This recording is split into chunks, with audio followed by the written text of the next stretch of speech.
Hello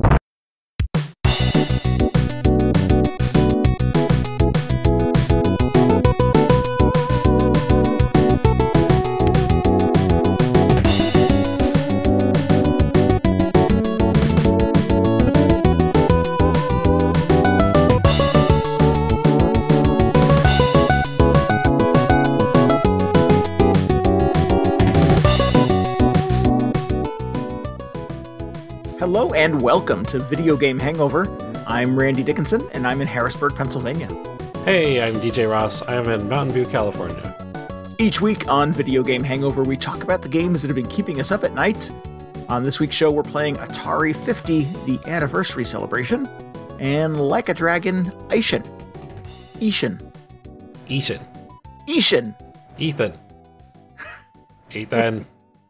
Ishin Hawk. What's the guy's name? Is that his name? Ethan? Press triangle to Ethan? No? I don't know. Oh, from Heavy Rain? Is that what you're doing? Yeah, was that his name? I could. If I'm Wandering around completely here? wrong, it's going to be real embarrassing. It might have been Ethan. That sounds vaguely familiar, yeah. I went Ethan Hawk, you went Heavy Rain. Ethan Hawke. Well, I mean, I'm always thinking about Ethan Hawke, You're but always just saying that name over and over made me think of that. But yeah, so that game. That game. Not Yakuza. Not Yakuza. No, I keep calling it Yakuza. I was just like, I can't wait to play Yakuza this weekend. And I realized they're not calling it that anymore. You can, but that's not this game. Right. Yeah. Yeah. Oh, so frustrating. I mean, it's always been Like a Dragon. Like, that's the title in Japan. But they changed it to Yakuza for the US for like 20 years. And now they finally changed it back. And it's interesting. Just to confuse everybody. Yeah. Well, there's quite a few of those throughout video game history, right? Dragon Quest is Dragon Warrior. Dragon Quest. Final Resident Fantasy had the numbers all mixed up for a long time. Resident Evil, yeah. Yep, is I was gonna say is BioShock in Japan, but that's BioShock. not true. Yeah, it was even more confusing when BioShock came out over there and it was called Resident Evil. Yeah, Biohazard. Yeah, that's it. And those are the only ones I can think of. Yeah, it's all of them. No. You'd think, I mean, I feel like a lot of that was just because of weird sort of copyright issues back in the earlier days of video games. Like, that's where the Dragon Quest thing came from. So you'd think we'd have moved beyond that, but nevertheless, here we are with Like a Dragon, Ishin, and the previous one was called Yakuza Like a Dragon, so that's even more confusing. Well, it's like Resident Evil BioShock is a thing too. So yes, not BioShock. It's stuck in there now. I just go in with it at this point. Yep. I heard you say yes. No, there is a Resident Evil game subtitled Biohazard, which means in Japan it's just called Biohazard. No, it was called Biohazard Resident Evil. No, is it really? It's just very confusing. I can't even tell if you're serious. I'm pretty sure. Yeah. I don't know what the Japanese gamers think, because it's always just been Biohazard, and then suddenly they're like, oh man, Resident Evil, cool subtitle. What does that even mean? Yeah. I didn't know the Dragon Warrior thing was a copyright concern, so I guess the presumption is then that there was something in the US that was already copywritten as Dragon Warrior. I think it was like a tabletop RPG or like a band, maybe. Is that plausible? That was called Dragon Warrior? If not, there should be. Called Dragon Quest, rather. So they had to change it for a very long time until they got that copyright back. Favorite rock band, Dragon Warrior, on tour now with Biohazard. Yeah. I'd go see that, probably. Yeah, me too. Not on tour with BioShock. I'd skip that one. But no, that's a very different tour. Do you know about the band X Japan? Yes, yeah, I do. Yeah. Do you know why they're called X Japan? I don't. No. Well, just since we were talking about bands, like Dragon Quest, purportedly, I think they're originally called X until they found out there was was it an American band also called X, so they couldn't use the name. So they just changed it to X Japan, which X is from Japan, yeah. I don't know. It just seems like so incredibly Japanese to do, but it's amazing.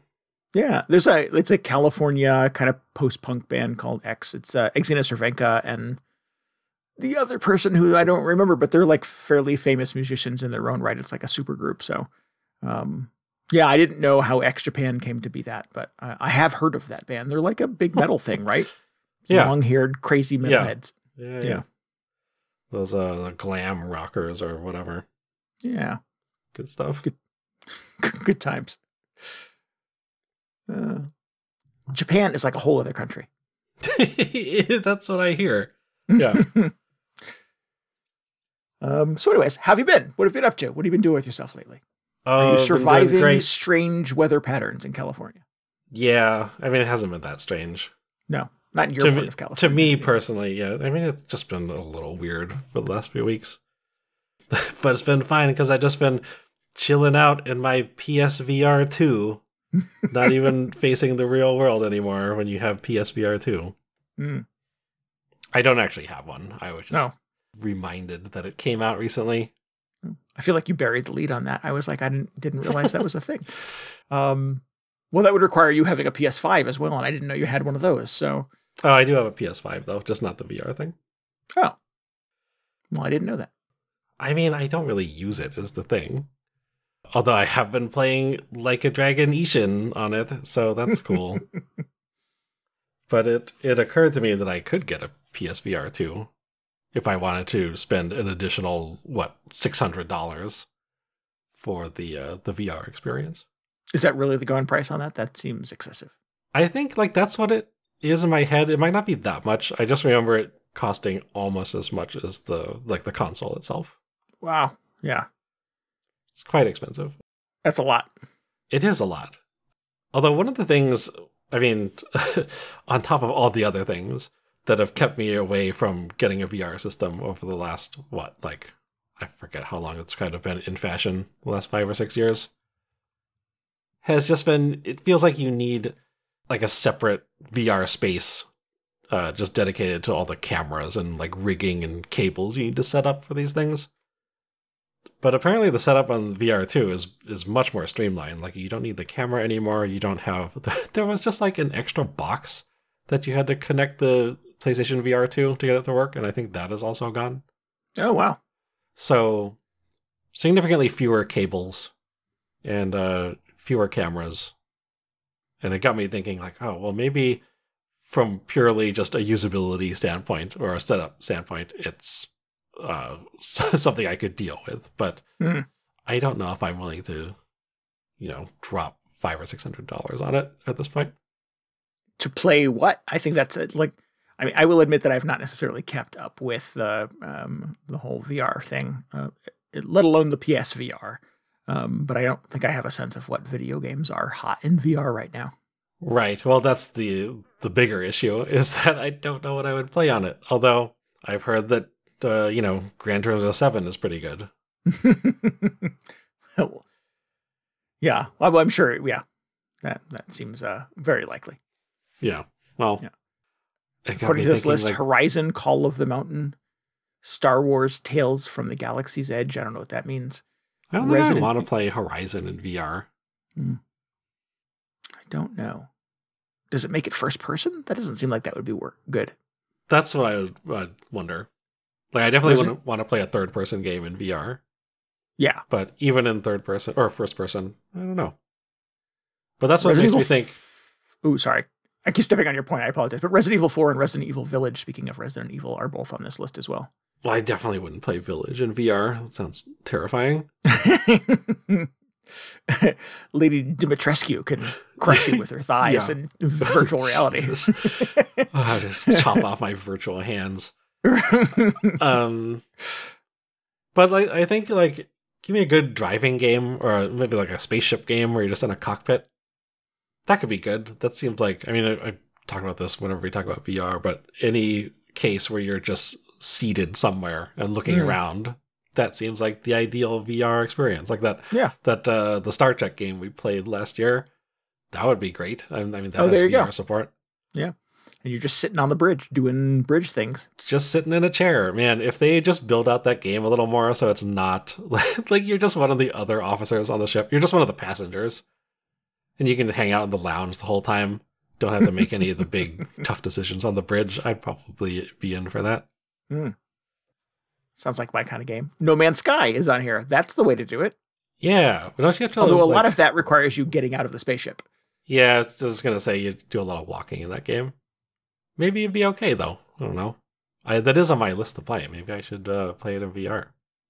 Maybe instead of spending $60 on that game, I should spend $600. Spend 10 times as much, yeah. Yeah. Might be 10 times better. Who knows? Oh, there's a Jurassic Park game? Oh, well, it sounds potentially scary. I don't know what the rest of these are. These are games I've never heard of. Probably not real. Just all those imaginary games coming out.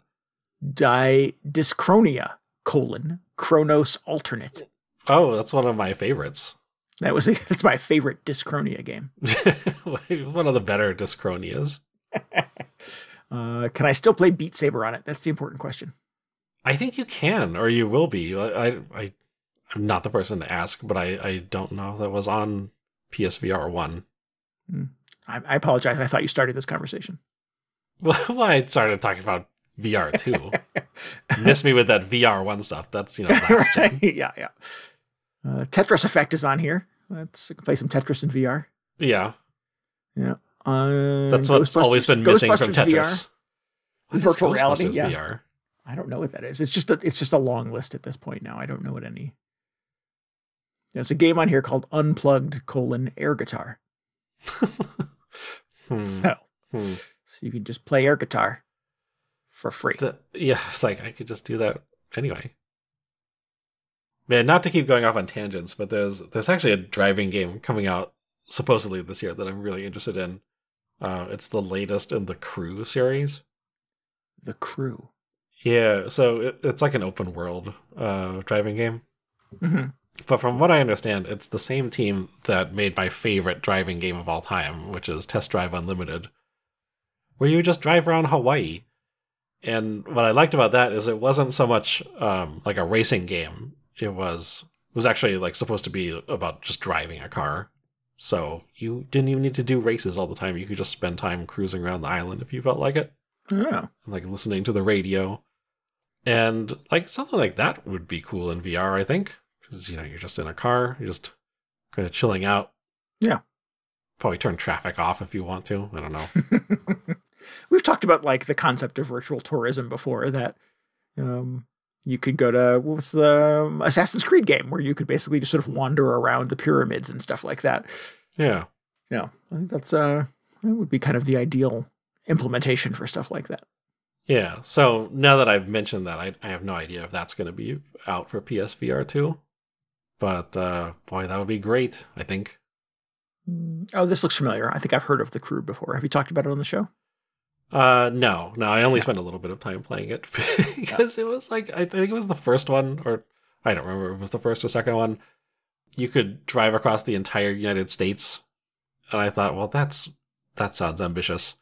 But in reality, it was like a comically compressed version of the United States. Like you started out in Chicago or somewhere, and about 45 minutes later, you're pulling up to Salt Lake City, like the big Mormon temple or whatever. So it's like, I guess maybe in terms of how good of a video game experience it is, maybe that was the right decision. But it's also a little bit silly. Yeah, that's that's the United States for people who have never been to the United States before. With all the highlights, yeah, including Chicago and Utah. Yeah, that's all you need. Yep. Everybody over in Europe is just like, I thought it would be bigger. I thought there'd be more to do. Yeah, yep. Turns out it only takes about an hour to drive from coast to coast. Good times. Anyway, so maybe next week I'll have a PSVR too. Check that out. Man, what happened to driving games? I feel like there used to be a lot of them. Mm-hmm. And it feels like it's kind of just Gran Turismo and pretty much just Gran Turismo at this point, right? Is Project Gotham Racing still a thing even more? I think those guys are all making... Oh, wait, Project Gotham. No, that studio, that was Bizarre, wasn't it? I don't know what I'm talking about. No, I don't remember. Yeah. I don't think they make those anymore. So yeah. Yeah, I feel like there used to be just every now and then there'd be a lot of different, burnout and things like that. And now the whole world is Mario Kart. Well, Burnout Guys just made that new Need for Speed, right? I believe supposed to be you're pretty right. good, actually. Oh yeah, Need for Speed is still a thing. There's that, and then, I mean, it depends what style of car game you want, but there's like Forza Horizon, there's... What's the one on Steam? It's like Project Cars, and a bunch of rally games. That's never really been my thing. Yeah. Not like arcade racers, though. I think that's sort of the speed I'm craving, and it feels like most of it is like sim racing. I think isn't that Need for Speed? I mean, they're not making Ridge Racer anymore, which is too bad. Yeah. No, I guess you're right. You're probably right. It is probably just Need for Speed at this point. I know there have been several attempts to sort of make something in the Test Drive Unlimited vein. It was like a weird studio split between the original developers and like a new development team that just sort of inherited the license. So I think they made something called Gear Club Unlimited. I think it even branched out beyond cars. So at some point you're like flying planes and helicopters and driving motorcycles. And I thought, well, how good could this be? So I'm waiting for that the new crew to see if that's any good. And then maybe we'll play Gran Turismo. I don't know. Yeah. Maybe I just needed a reminder that there are racing games out there. I do want to check out that new Need for Speed, though. It's supposed to be really good. There was a Disney kart racer, wasn't there? They were doing like a Mario Kart, but it was all Disney characters. That sounds plausible. It sounds like something Disney would do, right? Yeah. Yeah. I'm not sure where I'm going with this conversation. I felt like I had an argument that there were not as many good racing games as there used to be, and I'm reminded that there's a ton of them now. So, yeah. Maybe it's just there are so many you can't decide which one to play. I miss MotorStorm. Bring back MotorStorm. No, don't bring back MotorStorm. I like Blur. Bring back Blur. Yeah, that was pretty good, but that was also Bizarre Creations, right? I believe so. Yeah, are gone. Yep. Anyway, did not play any driving games this week. I couldn't remember the last one I played, but that wasn't Mario Kart. I got to be honest with you. Yeah, it's been a long time. Well, now when you put it that way, I can't remember the last time I played one either. It was probably Blur, for that matter. Yeah, or Test Drive Unlimited 2, which was not very good. We did play a lot of Blur back in the day. Yeah. I think that was another situation where they like closed down the servers, though. So now nobody can play Blur. Yeah, I do remember hearing about that because I don't think that had a single player. I think you could only play that online. Yeah. Sounds about right. That's a bummer. I'm sitting here looking up at my shelf of unplayed PS3 games, and there's a copy of it up there. Oh, no, they did make a Disney kart racer. It was like the Disney Princesses racer, I think. Oh. Or something like that. Well, it'll look kind of fun. Is that out? I think it is. I mean, I'm not the person to ask, but I imagine it's out by now. Disney Speedstorm.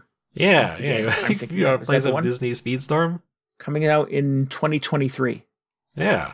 So it could maybe already be out. The ultimate battle racing game featuring your favorite Disney and Pixar characters. There you go. I just remember seeing like a bunch of character designs and they're like all the Disney princesses kind of updated as if they were race car drivers. And I just thought, oh, well, that's fun. It's a fun take on it. Oh, this looks kind of cool. Yeah. It doesn't look cartoony for something that's Disney. It's just like the gritty Disney kart racer. It's like BioShock. No, it's like Road Rash with Disney princesses. There you go. Disney's new free-to-play racer. Well, free-to-play. I'm in for free-to-play. No excuses. All right. Well, I mean, what real games have you been playing this week?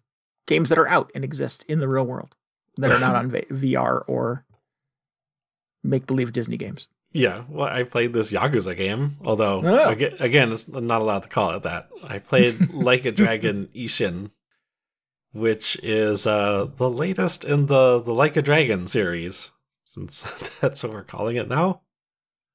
It is actually, so So before I even get into this, like, what am I doing playing this game? like, I've played my share of Yakuza games. They are not short experiences. And as much as I enjoy them, I like starting this up. It's a very familiar sort of experience. Just like you take in a lot of cutscenes and then they throw you out onto some street in Japan where you are bombarded by like side quests and mini games. Mm-hmm. That sounds like my experience with Yakuza 7, yes. Yeah. And in general, it's good, but I'm just like, what else could I be doing instead of playing this game? Is this the best use of my time? Is that the question you're asking yourself? Yeah. Well, I mean, I'm still having a good time with it. But so I played it for quite a bit this weekend. I started up, I think, Friday. I played it for about 3 or 4 hours, saved my game, and then the progress, it tells you how percentage you're through the game when you save your game. And don't ever look at that. That's not even. I can't not look at it. Is the thing. And I'm not even kidding you. So 3 hours into the game, 3 or 4 hours in, I was at 0.4%. Oh my god! Not 4%, 0.4. So somebody else can do the math on that. That is rough. So I assume that includes all of the side story missions and 100%ing the mini games and becoming a Mahjong grand champion and all that stuff, which I'm probably not going to do. Mm-hmm. But it was just sort of a reminder. It's like, oh my god, these games are long. Well, it's my association with Yakuza 7, which is the only Yakuza Like a Dragon game that I've played, that if you don't do that stuff, you will have to play it forever and ever because you won't be leveled up sufficiently. Well, some of the stuff you have to do. Or some of the stuff it is strongly encouraged that you do. Mm-hmm. But like I don't think any of them, it's ever been required that you play shogi for 100 hours. Or, just all the other little mini games. You don't have to become a champion at Space Harrier. So I'm not expecting, maybe when I complete the game, it'll be somewhere around like 30%. I think that was my experience with Like a Dragon and Yakuza 6 before that.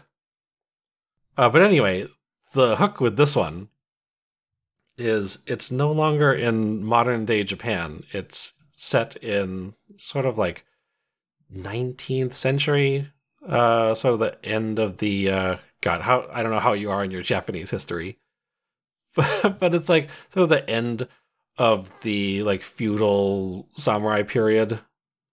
But the fun thing is, while it has all these characters that are like loosely based on historical figures, they're all played by existing Yakuza characters. So, for instance, the main guy, he's like supposedly based on a real guy in Japanese history, Ryoma Sakamoto.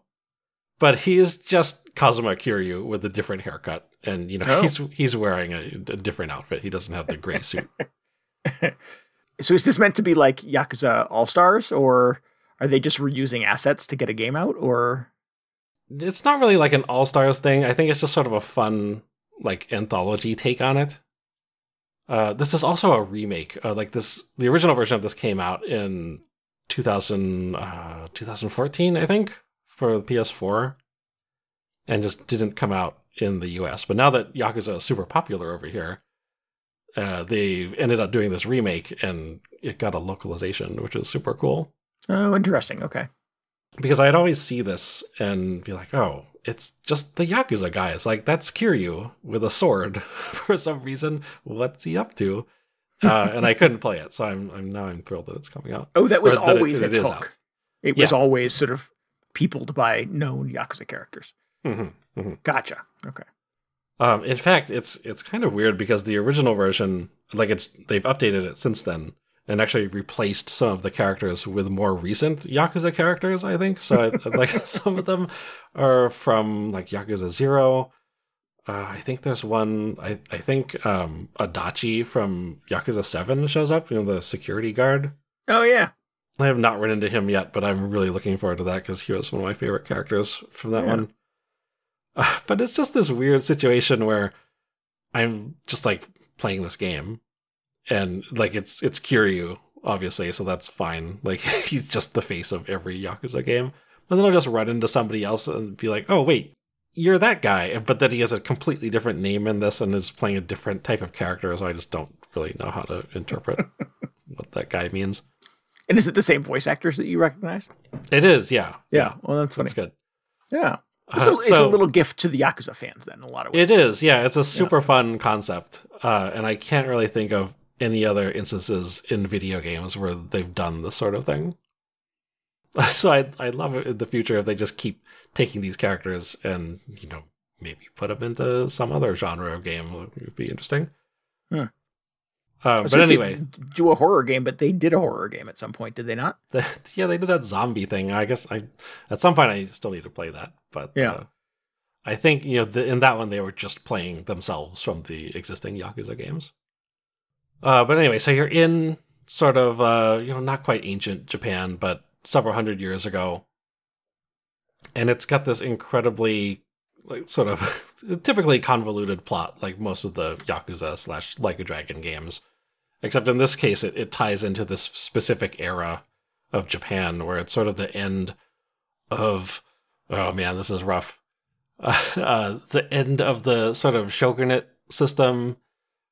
And there were these two major factions where it was like the shoguns feuding with this group of people who were loyal to the emperor and trying to get the emperor like reestablished or something like that. But it ends up being this amazing backdrop for sort of like Yakuza style intrigue. Because at the very beginning of the game, you as Ryoma Sakamoto is just living on this little I guess it's an island because everywhere in Japan is an island.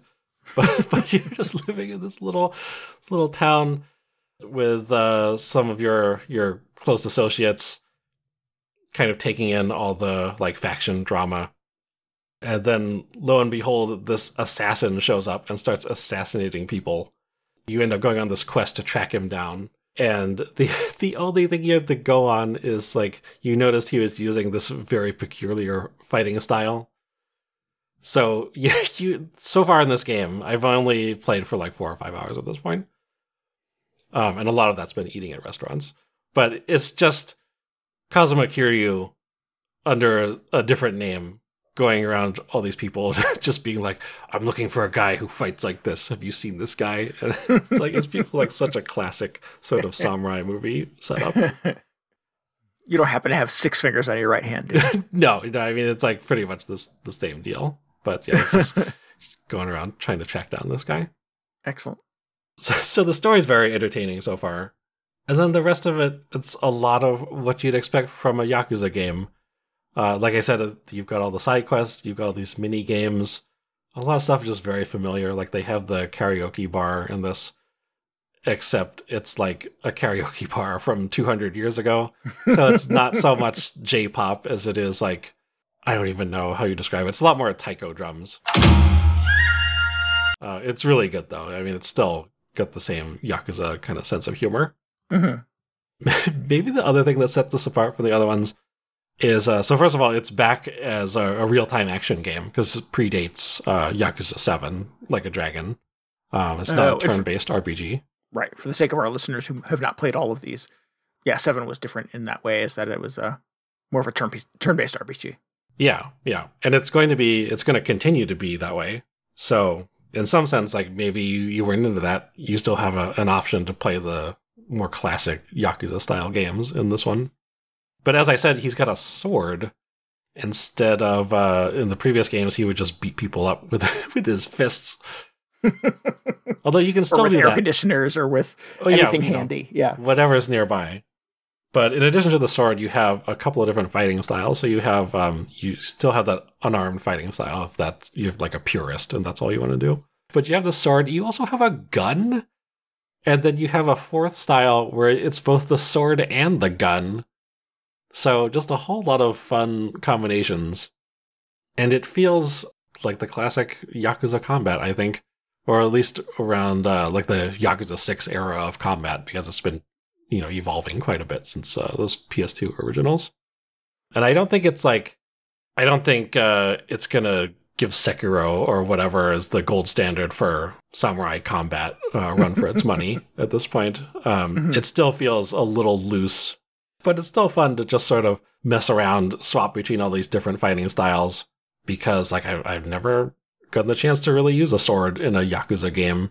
So let's give that a try this time. So I found that I'm sticking more with that than the brawler style, even though that is maybe more familiar to me. Jeez, I would have assumed a sword would have showed up before now. Well, I mean, and occasionally in the previous ones you could pick up a sword, but it would like break after 2 or 3 attacks. It was just another object you could pick up and swing around for a while you were not punching people. But now you just got a sword all the time, so it's great if that's what you're into. And it never breaks. Yeah, well, that's also good. I hate it when a sword breaks. Then you also have this gun, which is like, it's not really, a modern gun or anything. It's like whatever gun they would have been using in the 1800s. But it like might as well just be a modern gun, because it's not like you have to stop and reload it at any point. It's a little silly, actually, because they recommend you use it at a long range, because it doesn't have great stopping power. Like, for whatever reason, you can just fill enemies full of bullets and they will continue their charge towards you with their sword or whatever they've got. Oh, so it's an Uncharted game. Yeah, exactly. Yeah. But Ryoma will just stand there. It looks like he's just being so casual, just holding this gun out and shooting these guys with like 10, 20 bullets at a time. Occasionally they'll get knocked down and he'll just continue standing there, just shooting bullets into them as they're on the ground. It looks ridiculous. But sometimes, sometimes you just want to take a breather and stand back with your gun, and it kind of makes short work of the rest of the battle. That's been just a weird, unexpected thing. Cool. Well, it sounds like it's certainly scratching the Yakuza itch for you, I think. It certainly has characters and a sense of humor that I would associate with the series. Yeah. Like I said, as a remake of an earlier game, which I feel like it means it's not quite as over the top as where the series ended up going with like Yakuza 0, and then especially Like a Dragon. Like those games were very silly compared to the games that came before them. But, it still has just weird scenarios that you get into with all these side quests. I still feel like I've barely scratched the surface of some of these. I wasn't even sure if I wanted to get into it this week because, like I said, it is just an enormous game. There are so many mini games. You're filing your review at 0.4%, so right. There are a bunch of mini games I didn't even get to play yet. There's like a noodle house game where you're serving people noodles, and I found the noodle house, and I was super excited I was like, I'm gonna play the noodle mini game, and they basically told me to come back later. So I was like, oh man, I was really looking forward to this. You are not ready. I will just settle for the karaoke bar. I'll just go sing some sad karaoke songs while I wait for the noodle house to open and accept me. For the rest of the time, it's been fun getting back to an action-based Yakuza, because as much as I liked Like a Dragon and the turn-based combat, I also like the older style games. So sometimes it's just fun to beat people up in the streets and hit them with, strange objects that people have just left lying around.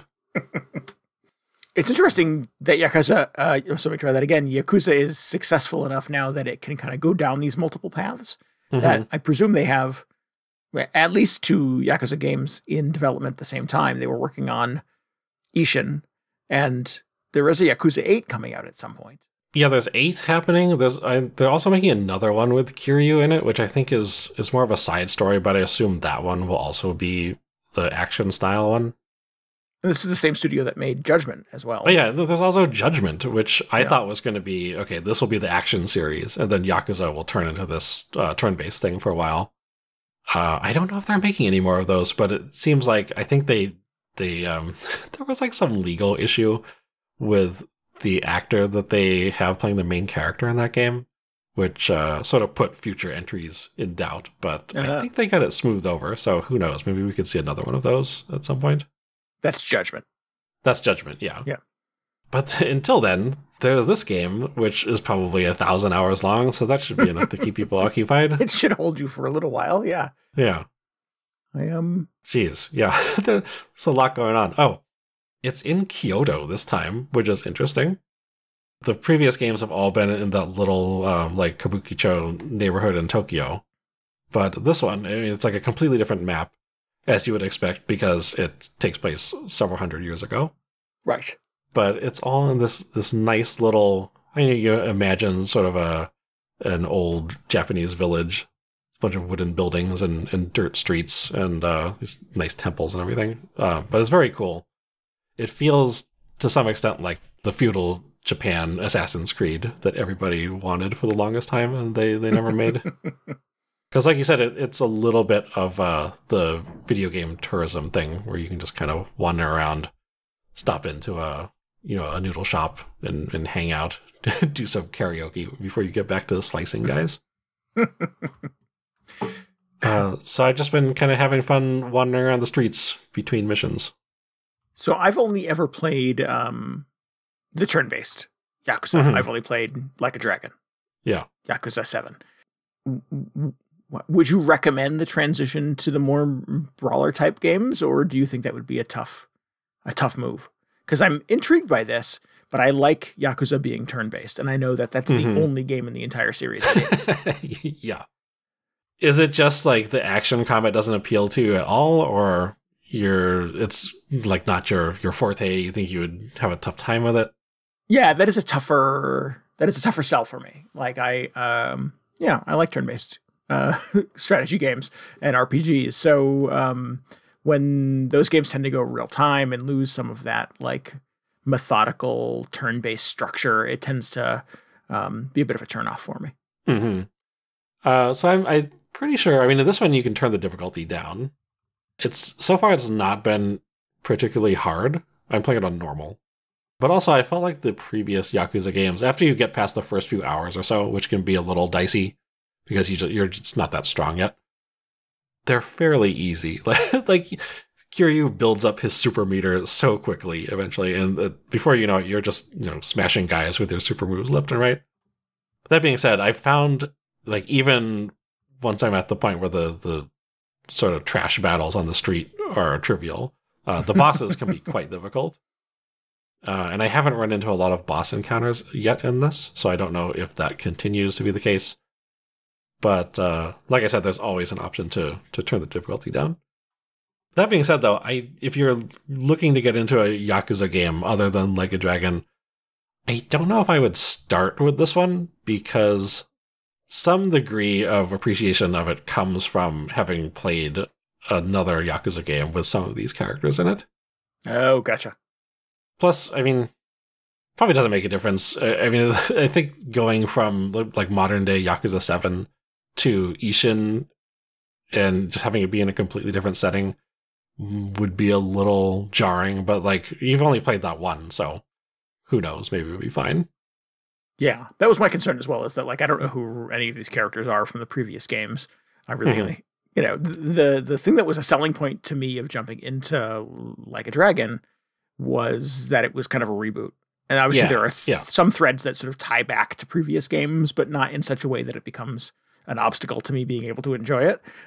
So it was a nice way to sort of like start over from scratch and see what all the hubbub was about with these Yakuza games. And it just so happened to be the one that they changed from being a brawler into being turn-based. So I feel like I didn't necessarily have the Yakuza experience that everybody else did. Yeah, Yakuza 7 is a great place to start. You could probably jump into this one and be fine. Like, it's fun recognizing all the characters, but it's not like you're ever required to like understand like their backstory, because it's irrelevant in this one, or is like what type of character they were. Because you get a little bit of that. Like, they still have some of their personality from the previous Yakuza games, even though they're completely different characters. But I think, it just comes across. You're not required to know that beforehand. Cool. So this is the only Yakuza games that takes place in this time frame. So it is pretty isolated in the same way that Yakuza 7 was. So in fact, there was another one. Oh. In like sort of feudal Japan, which I think took place even earlier than this one. And it was yet another cast of characters. I mean, it was the same Yakuza characters playing a different set of characters. And that was called Kenzan, which came up before Ishin, I think. And that still has not been localized for the West, but they're saying like, well, maybe if this one does well, maybe we'll start to look at that one. But I think they would have to do a full remake on that one as well, because that was a PS3 game. Oh, interesting. But who knows? Maybe that would be good whenever they get around to it. It's just all Yakuza games all the time. It is. I mean, I've forgotten just how time-consuming these can end up being. Like, you could easily play this one until the next one came out and maybe not even accomplish everything there is to do. Yeah. Yeah, I tried to sort of stay on the path of the kind of the main plot in Like a Dragon. And one, it's very easy to sort of get roped into side chaos. It is, yeah. We'll just stop you on the street and suddenly you're just like, oh, now I'm helping this guy. Oh, what? Now I'm helping his neighbor. What's going on? And now I own a cracker factory. Yeah, exactly. So it's pretty wild how nefarious the game is about sort of roping you into its chaos. But that's super fun. But it does like take you off the path, right? You're still, as long as you're sort of doing the management sim and doing the kart racer. And I've heard something about in Ishin about chicken racing. I'm not sure if you've gotten to that yet. There's some chicken racing. I haven't done that yet, but yeah, man, they released a separate trailer just around the mini games in this. Oh, and there were like 10 of them. Yeah. And the batting cages. I played so much batting cages in Like a Dragon. You don't need to do that. It's just like a fun thing you can do because you enjoy it. But it like doesn't get you any closer to seeing the end credits. It's hysterical. No, there's still 70 hours of plot for you to uncover it from that point forward. So it is just a big distraction. So yeah, I think this game could be a part-time job if you wanted it to be. Yeah, which is like an incredible thing about it. Like it's sort of like what you want an open world game to be, like one of the old Grand Theft Auto games. Oh, sure. It's like, oh, you can drive a taxi, you can drive an ambulance, you can go bowling with your cousin. You can play pool with your cousin, exactly. Yeah, so there's just so much stuff to do. It's just like a theme park. But if you're there for the story, you really have to just focus at some point. Cool. That sounds like fun. I'm still on the fence about this. One, the time sink obviously is huge, but it's not. It's not the Yakuza that I like. So I'm just not sure how much I'm going to be into this thing. Yeah, I think if I was going to recommend a game for you to play after 7, I'd probably say Yakuza 0, because that's generally the best regarded one. And the story is actually like super good, and that like, all the characters are really, really entertaining. Oh, cool. But, you could give Ishin a spin, see how that works. I think most of those are on Game Pass at this point, too, so I may have access to them and not know it. I think they're on PS Plus as well. You have that? Nice. I forget what tier of that I have. Yeah, I don't know which tier it's on, whichever one comes with the free games. It will inevitably not be the tier I have. Yeah, well... How could you justify not upgrading when it's got all those Yakuza games just waiting to be played? It's like 20,000 hours of Yakuza just ready to go. Yeah, I've been very clear that I need to tie up all of my affairs by May. I have something. Oh, yeah, something's happening in May. Something happening in May, yeah. Yeah, and there's always Persona games to be played. So. There's always Persona games, yeah. How do we manage? And Dragon Quest, so, there's... no shortage of hundreds of hours of video games to be played. Yeah. I got an alert today that was like, that last Dragon Quest game, the Treasure Hunters, which we've not talked about on the show, but came out in December, had just gotten its first big price drop. And I was like, no, don't lure me into your Dragon Quest craziness. I've not finished the last one. It's just too many Dragon Quest games. You didn't play that one yet? No, I've not played that. Okay. Yeah. Well, anyway, Yakuza Ishin, Like a Dragon Ishin, still kind of feeling it out. But it's just fun coming back to a Yakuza game. It's been a while. It's fun to see Kiryu again, because he wasn't really in the previous one, and I'm a fan, so it's good.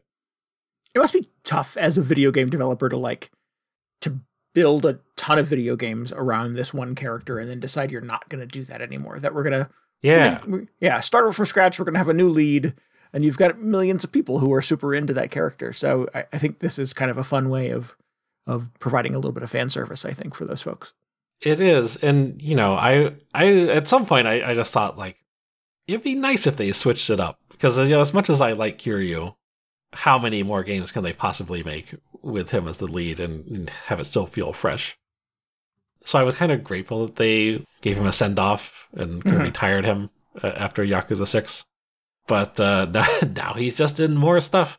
I mean, this one's kind of an exception because it came out before, like, they passed the torch to the guy in Yakuza 7. But yeah, they're just gonna make that they're doing that spin-off with him in it, so he's still gonna be around. Cool. And now we have Ichiban Kasuga. Yeah. So now he's gonna be in it for the next 20 years. You're right. A great protagonist in his own right. Yeah, I mean, I like him too. I kind of hope that he doesn't stay around as long as Kiryu did. Because it's just like, he's so great. Why don't we get a third protagonist who's also great?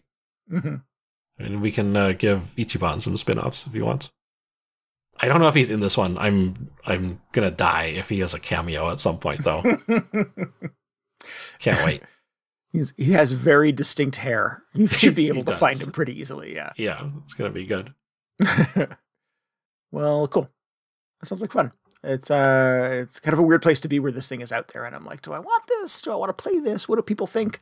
I'm glad you're playing it. You can kind of clue me in. Yeah, I'll let you know how it's going after 50 more hours or so. Right, exactly. You can decide. Kind of scratching the surface. Mm-hmm. Cool. So you and I have been playing this Atari 50 anniversary celebration, 50th anniversary collection of Atari things. Yeah. This is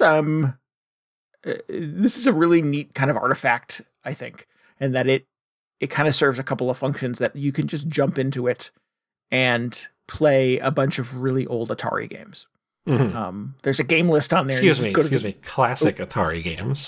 Classic. They weren't just like find 50 of the oldest Atari games. I mean, most Atari games at this point are old Atari games. Yeah, that may just be the case anyway. Yeah. And so it sort of works as a collection in that way, and that you can just sort of play classic Atari games from a menu. Yeah. Or there's this, it's almost like a gallery walk in a lot of ways, where the game has a timeline starting in the early 70s, and you move from point to point on the timeline, sort of exploring Atari's 50-plus year history. And there's little detours and deviations that you can go for from there that have video interviews with the folks who formed the company and built the first games, sales flyers, commercials and ads and stuff like that they used back in the day for these things.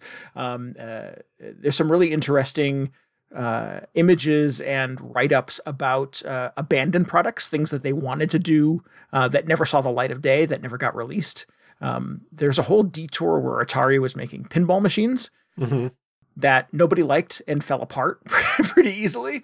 So it was this little like side story in the beginning, the origin of the Atari years in the 70s, where pinball was still very much a thing in the world. And they were going to decide to put sort of their Atari spin on pinball machines that were, very ambitious, but unfortunately not very well made. So it seemed like they just fell apart.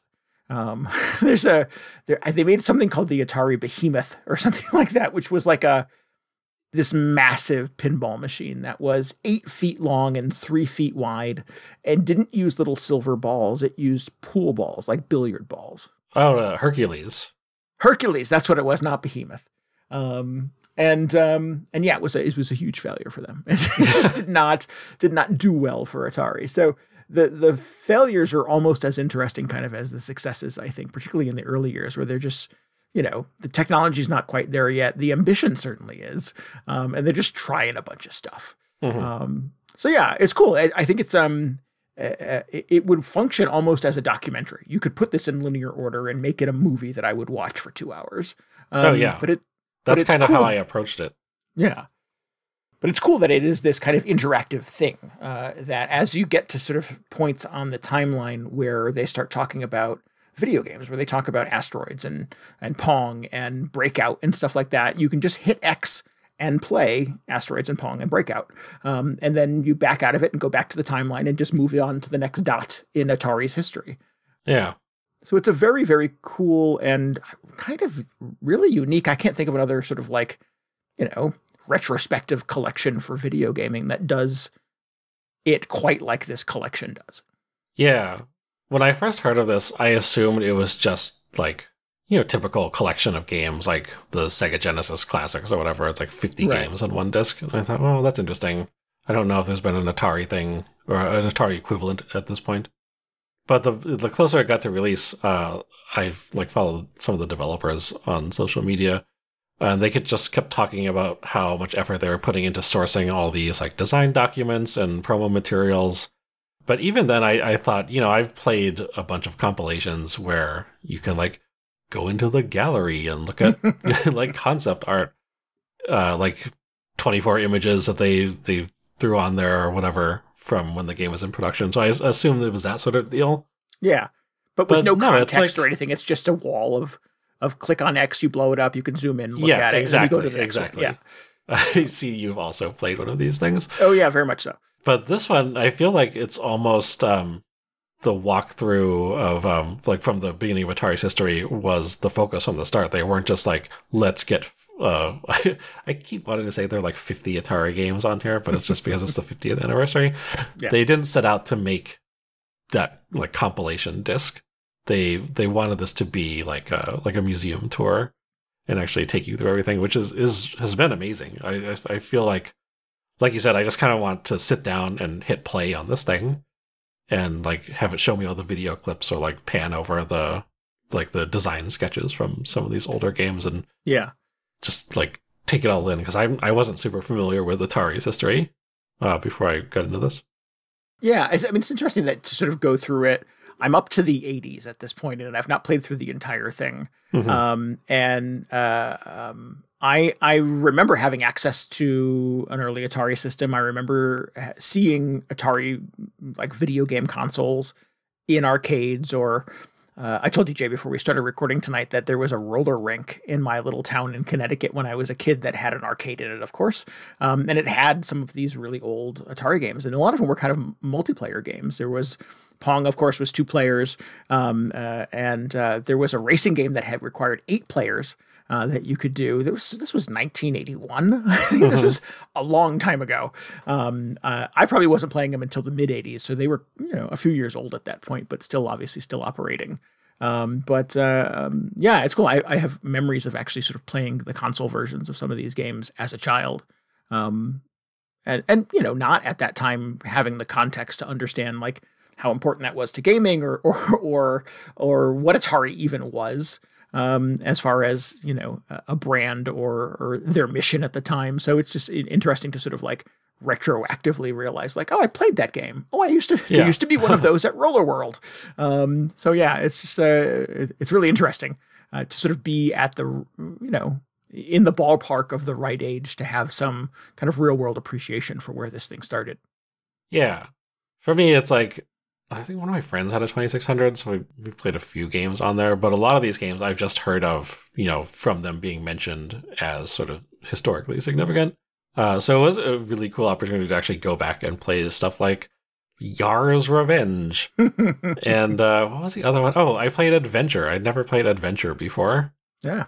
But that was very cool. Cool. And that's just the playable stuff. I mean, there's so much other stuff in like the what you call it, like the gallery or just the timeline, that is fun to discover. Like I didn't realize that Steve Jobs and Steve Wozniak invented Breakout. No, I didn't know that either until I was like, what? Yeah. I was like, oh, I heard of those guys. And maybe even crazier, I didn't realize that it's called Breakout because you're escaping from prison. Like the marquee art just shows a prisoner in like the black and white stripe, like prisoner outfit, just smashing through a wall with a pickaxe, ball or whatever. Or he's got a pickaxe in the marquee. But yeah, I never really put that together. I was like, you're breaking blocks, so might as well just call it Breakout. But there's a whole sort of reasoning behind it. Interesting. Yeah. There were a couple of games that sort of came during the Cold War that they tried to sort of be darker and do like more like single player military strategy games and things like that, that were sort of a reflection of sort of the state of the world and social pressure at that time. And I'm like, well, that's, that was not obvious to me as a child. And it's not at all obvious in, the 2-color display and the chunky special effects and kind of tinny music coming out of some of these games. So it's interesting to sort of see like what the impetus for the ideas that went into some of these games, and then how they translated that into something that technology could handle at the time. So yeah, it's very cool. It's educational and kind of informative and just a really interesting sort of document about kind of the origin of the video game industry. I always feel like there's not a lot of transparency in video games. There's not a lot of like behind the scenes about how like things get made or where ideas come from. There's some of that in indie gaming now, but certainly the bigger studios have none of that. Like control of information is so critical, and you don't ever sort of see behind the scenes. So to have something like this Atari 50 collection that is so behind the scenes that it rewinds to basically kind of like the birth of the video game industry, and that some of these original consoles that they made for the video games were not even like running software, that they were pieces of hardware built with chips and transistors that just did this one thing. And that one thing was based on technology created in the 50s for missile defense and things like that. So it's just, there was no part of me that understood that video gaming had origins in the 50s until I did this Atari thing. So it's crazy. It's just, I don't know, a bit of a mind blown moment to realize how much further back gaming goes than I ever give it credit for. Oh yeah. Plus, it feels like at that point, I mean, there's just so much history in here that the fact that a lot of the games are playable is a sort of icing on the cake, which is so different than my original perception of this, where I was like, oh, it's the Atari collection, but now it's like, oh no, it's the Atari sort of like history lesson for the last 50 years, and occasionally, if you want to play Asteroids, you can do that. It's just another kind of take on the gallery approach. It's the anniversary celebration, DJ. Yeah, that's the celebration. Yeah. I think it's cool too that they, whoever assembled this package, commissioned new video games inspired by old ones, and those are in here too. And that so far through the 70s and into the early 80s, I think there are 2 or 3 that I've encountered on the timeline that are like, here's a cool new game made in 2022 that was inspired by the original Breakout, or was inspired by missile defense. And sort of made with like, a creative vector graphics and stuff like that on 2022 computers. And then, light little video games, but it's cool to sort of see, the inspiration in these old games replicated into 2022 and what you would do with that idea if you made that game today. So the version of Breakout that's in here, that is sort of I think it's called Breakout Neo or Neo Breakout, is the 2022 version of Breakout. I stopped at that point on the timeline and played a lot of that. And it's fun because it says it's on free play mode and you have to push the right trigger to drop a quarter in, and it starts the game and you put your initials in afterwards. So you're trying to like go for high scores and stuff. And I'm like, oh, all of this feels kind of fun and arcadey, but it is, a really cool 3D version of a Brick Breaker game, which is oddly always satisfying. Yeah.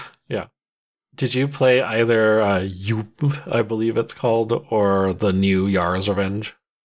I didn't. No, I don't think I've gotten to that point yet. I think I'm only up to the Atari 2600 is not even out yet in the timeline that I'm up to. So, no, I have memories of playing. I don't think I ever played Yars, but I've played. I played the ET game, the infamous ET game. I've played Tank and Pong and Pitfall and stuff like that. So I've not quite even gotten up to that point where I actually had this console in my house as a kid and played some of these games. Both of those games have kind of an interesting approach on this thing. So there's a new version of Yara's Revenge, which they made very clear is actually running on like the old sort of Yara's Revenge mechanics. It's just a new coat of paint over it. Oh, interesting. Which I thought was very cool because like that game is still like holds up fairly well for a game of that era. And there's this other one called Yoomp, which was for the Atari 800, which was one of the like home computers, I think. Mm-hmm. And you look at it and it's got like all the graphics on the screen are sort of drawn in the same way as an old Atari game, and it's got the same like really reduced color palette. But the way it moves is just unbelievable. And I just thought, like how I've never heard of this game, because it just like looks like so different. It just feels like it came out of a different era than all the other Atari games. And I looked it up, and it was made in 2007. So I think it was just either like a competition or like a game jam, or some group got together and wanted to make a game that would actually be possible on old Atari hardware, but sort of with a modern design approach. Oh, interesting. It was really incredible and just kind of confusing to see, because at that point in the collection, I hadn't realized that they were just adding new things into it. So kind of tricked me a little bit on that one, but it's still pretty fun. Check out. Yeah. I have heard that there is a game in here that was started in the 80s and never completed or released and got finished in 2022 to be included in this collection. There was some real world proposed trilogy of games that had real world prizes that if you successfully completed them, you would get, cash and prizes. And they released game 1 and 2 in this trilogy, and 3 never came out. Yeah, it was 4 games. It's Sword Was Quest. it 4? Okay.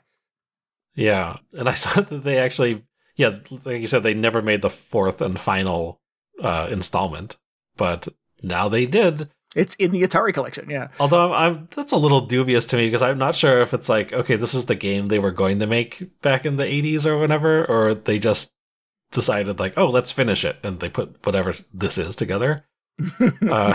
So I'd like to go back and check that out, because I feel like that should be a bigger deal, because there must have been a lot of people back then who are just waiting for the final chapter of this series. Yeah. So to just have this thing come out and just unceremoniously be like, oh yeah, we made the 4th Sword Quest game, here it is. I'm surprised I haven't heard anything about it. Oh, I'm not familiar with the original, I guess, trio of games before the 4th one. I'm not that familiar with it either. Like I knew they had this weird like real world contest where you could win like bejeweled crowns or whatever the prizes were. Yeah, but I didn't realize they were making a new one. Right. So I think that's the part of the story that I remember, is that there was something about if you played this and were good at it, you could win something like real prizes. And this was in the 80s. This is well before, the world was connected in the way that it is at this point. So that's a lofty marketing proposition, I think, for that time. But I had never heard that the 4th game never saw the light of day, and now it is available in this collection. So it's just, again, another one of those really interesting and kind of unusual detours in video game history. Yeah. That's actually on my list to play. I want to check out the other ones, of course, so I can sort of figure out how it fits in context. But just another weird surprise in this compilation. So I want to keep playing this. I want to go all the way to the end. I'm not sure where the timeline ends. Maybe it ends at this collection, perhaps. But it's really interesting. It's just been very. You consume it at a very different pace. It is not a sort of a traditional video gaming experience. Although it can be that if you want it to be, you can just jump into the menu and play whatever games you want to play. But I think the real way, the right way, for my money to do this, to consume this, is to go through the timeline and just stop at any of the little points in Atari history that seem interesting to you. Yeah, I'd back that. I kind of wish that. I hope people take note of this. Publishers who are working on new compilations in this style. I mean, I'm not saying like every single time they bundle Street Fighter games together, it needs to come with like 2 hours of developer interviews. But like, wouldn't that be great? Because as far as I know, they haven't done anything even approaching this with any other sort of collection of games. Yeah. I don't know how interested it would be if it was a collection like this based on a single IP, based on a single game. I think it's interesting to do it from a studio perspective, so that if rather than the Street Fighter one, do a Capcom one and go back to kind of the birth of Capcom with all the little stops along the timeline. Like, I'm not the biggest Street Fighter fan in the world, but I would check out a Capcom like anniversary celebration. That sounds really cool to me.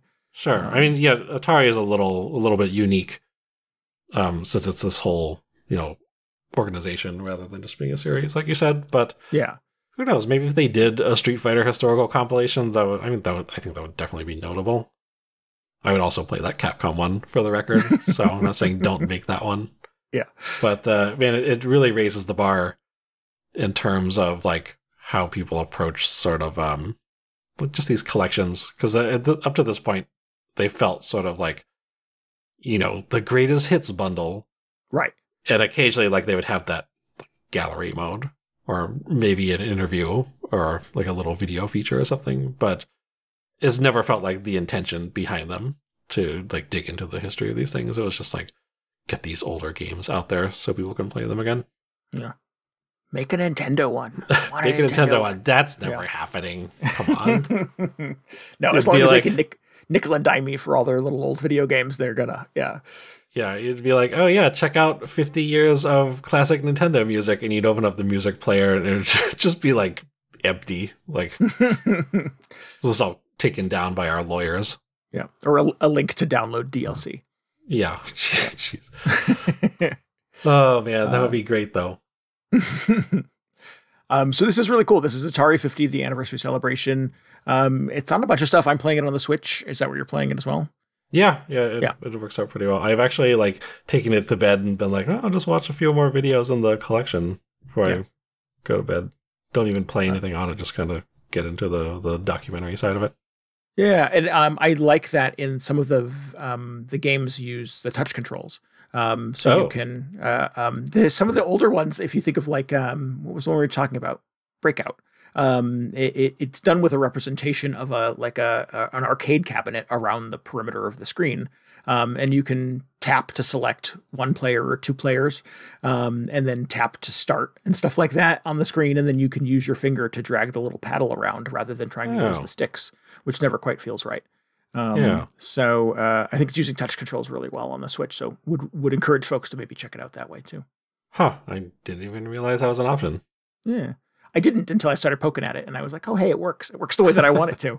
Because it didn't feel good trying to do it with the little... it didn't feel good using the D-pad, and it felt even worse trying to use the joysticks on the Joy-Con. Yeah. And I was like, the speed doesn't seem right. The responsiveness doesn't seem right. I kept whiffing bounces on Pong, and like something's broken.